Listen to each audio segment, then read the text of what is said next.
വീട്ടിലെ എല്ലാവർക്കും സ്വാഗതം. എന്റെ പേര് അതിഥി VS. ഞാൻ ഒരു ചെറിയ വീഡിയോ ആയിട്ടാണ് വന്നിരിക്കുന്നത്. എന്റെ ഈ വീഡിയോ ഇഷ്ടമാണെങ്കിൽ ലൈക്ക്, ഷെയർ, സബ്സ്ക്രൈബ് ചെയ്യാൻ മറക്കല്ലേ. നമുക്ക് നേരെ വീഡിയോയിലേക്ക് പോയാലോ. ഹായ് കൂട്ടുകാരെ, ഇന്ന് ജൂൺ 19 വായനാ ദിനം. നമുക്ക് വായനാ ദിനത്തെ പറ്റി ഒരു പ്രസംഗം പഠിച്ചാലോ. സദസ്സിന് വന്ദനം. ബഹുമാനപ്പെട്ട HMDകൾ, ബഹുമാനപ്പെട്ട ടീച്ചേഴ്സ്, എന്റെ പ്രിയപ്പെട്ട കൂട്ടുകാരെ, ഇന്ന് ജൂൺ 19 വായനാ ദിനം. വായനയുടെയും അറിവിന്റെയും ലോകത്തേക്ക് നമ്മെ കൈപിടിച്ചു ഉയർത്തിയ മണിക്കൂറുടെ ചരമദിനം.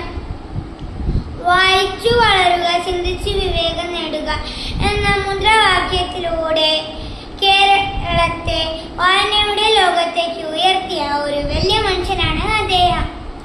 വിദ്യാർത്ഥികളായ നമ്മുടെ കടമയാണ് അറിവ് നേടുക എന്നത്. അതിന് ഏറ്റവും പ്രധാന മാർഗം വായനയാണ്. നമുക്കും പുസ്തകങ്ങളോട് ചങ്ങാത്തം കൂടി നമ്മുടെ മാനസികവും ബുദ്ധിപരവുമായ കഴിവുകൾ വികസിപ്പിക്കാം. ലോകത്തിന്റെ വെളിച്ചമാണ് പുസ്തകങ്ങൾ. ആ വെളിച്ചം കണ്ടു വേണം നമ്മൾ വളരാൻ. ഈ കാലഘട്ടത്തിൽ വായന കുറവാണ്. ഈ പുതിയ കാലഘട്ടത്തിലോ മൊബൈലും കമ്പ്യൂട്ടറുകളും എല്ലാം ചുരുങ്ങി പോകുന്നു. വായിച്ചാലും വളരും, വായിച്ചില്ലെങ്കിലും വളരും. വായിച്ചാൽ വിളയും, വായിച്ചില്ലെങ്കിൽ വളയും എന്ന ഈ കുഞ്ഞുണ്ണി മാഷിന്റെ